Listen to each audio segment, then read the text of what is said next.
Hi and welcome to my channel.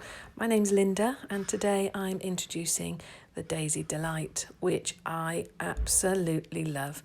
I've already cut and prepared everything we need for the card just because it helps with speed and time. So using a C6 standard card and envelope, sort of like a pack I've purchased, I'm going to stick down the top.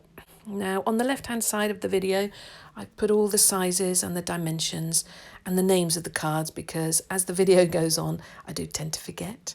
On top of this Whisper White I'm adding the Mango Melody, a lovely bright orangey yellow I guess, which is just brilliant and is a perfect backing for the Crumb Cake, which I use a lot as a base card in general.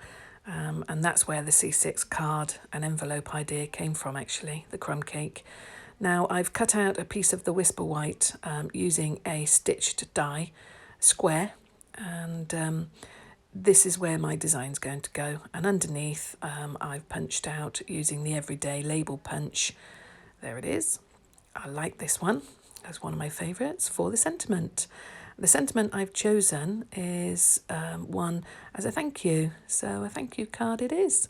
Grey Granite ink, which is a very subtle ink, almost matches actually the Crumb Cake. A little bit darker maybe. I just thought that the black wouldn't be quite right today, and that's come out beautifully. Because I want the Mango Melody to be the mount for this sentiment, what I'm going to do is trim down the white card. So I'm just cutting off one end to the other in a nice straight line. You can use your trimmer for this if you want to steady your hand. It's not too bad with the larger scissors, so I would definitely advise larger scissors. I'm using the punch now just to go up to the edge so that the Mango Melody is definitely like a little frame, which should look really nice. Let's have a look. There we are, looking good. Pleased with that. So I'm just putting it on the card to see how it will centre, and I'm happy with that. So moving on now to the actual stamping part. Using a post-it note, I've masked off the bottom only because I wanted all the stems and the grass to line up. I've chosen the small daisy head, which I'm hoping will look like it's swaying in the breeze. Rather cute. Still using the grey granite ink spot, which I'm going to use throughout the whole card actually. And then here I'm cleaning off the little daisy head with a little damp shammy, which I keep in a little pot with a lid on. So now what I'm going to do is I'm going to mask off one of the small daisies because I want the stem to go to the back one. So the top two daisies, I want the stem to go through. There we are. And I'm just going to cover that one up, the underneath one, so that when I ink up the stem with the leaves, it will actually go over the top of it and not show through. Now I've made one myself and I made the mistake of going through and it doesn't look as nice, so in this sample we're going to do it right. So for the next minute or so, well 30 seconds I guess, I'll put a little bit of illuminations on until the end. Enjoy!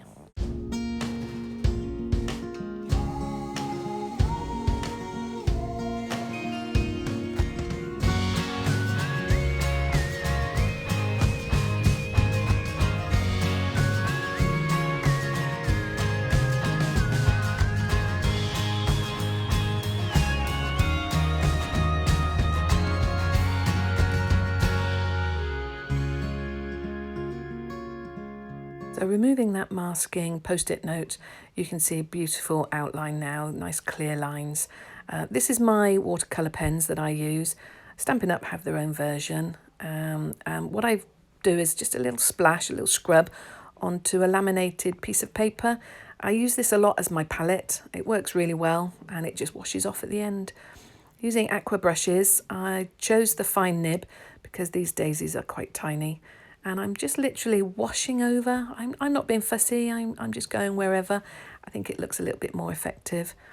I'm now just putting on the grass and the stems and just giving a little bit of a wash over. That's the beauty of watercolour, I guess, isn't it? You can just go with it and it looks nice in layers. And I'm quite pleased with that, that looks nice. Now the technique I'm going to do now is like a little splatter.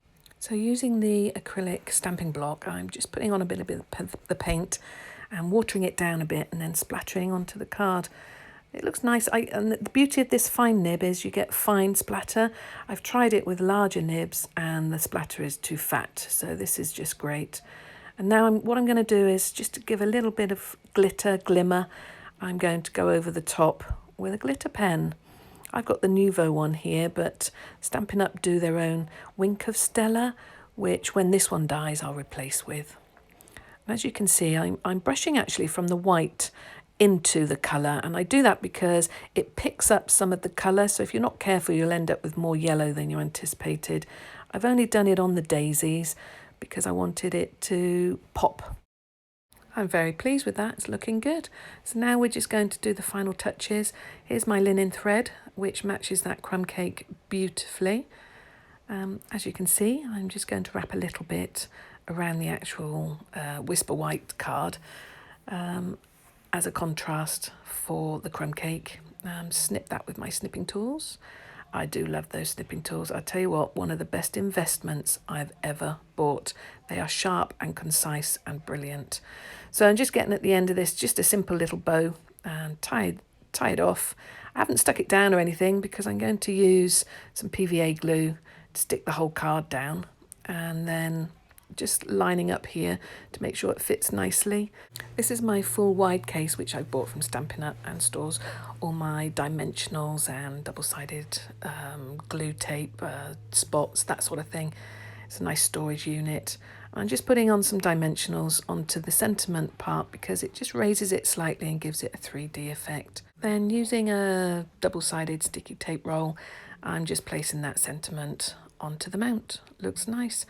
Just to remind you that everything I write on the left hand side is Stampin' Up! Version of everything I use.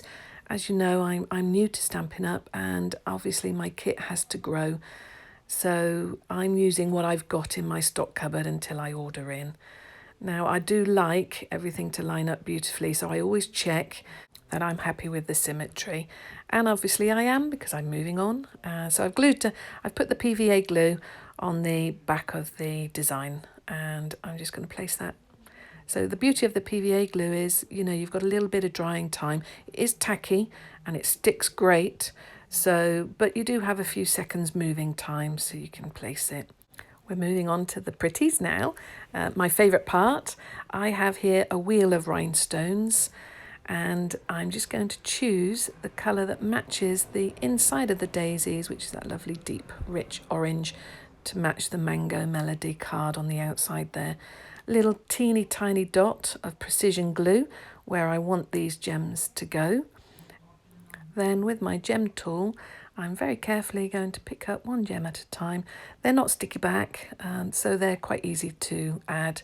These little gem tools I've just picked up from my face painting business. If you've seen my previous video, you'll know I'm a face painter and I make body gems as well as face paint, and these little tools are perfect for that. Moving on to the insert, and I love to do an insert. I think it just finishes the card nicely. We're going to use the Daisy Delight sentiment. Thank you. And as you can see, it's quite grubby and has been well used. So using the grey granite ink again, I'm just going to place that and line it up nice and straight. And that looks rather nice. As you can see, the sentiment, the actual stamp itself is quite grubby, and I just can't get that ink off. I've used it with other inks, so Stampin' Up! Do a new cleaning pad, so I think I might buy that one next time I make an order, because everybody's raving about it. It cleans brilliantly, and then that way maybe my stamps will come up a little bit better. So just finishing off using a bit of PVA, stick that in, line it up, and there we are, the Daisy Delight cluster card. I've really enjoyed making it, and I hope you've enjoyed watching. Feel free to like and subscribe to my YouTube channel. Hope to see you again. Thank you.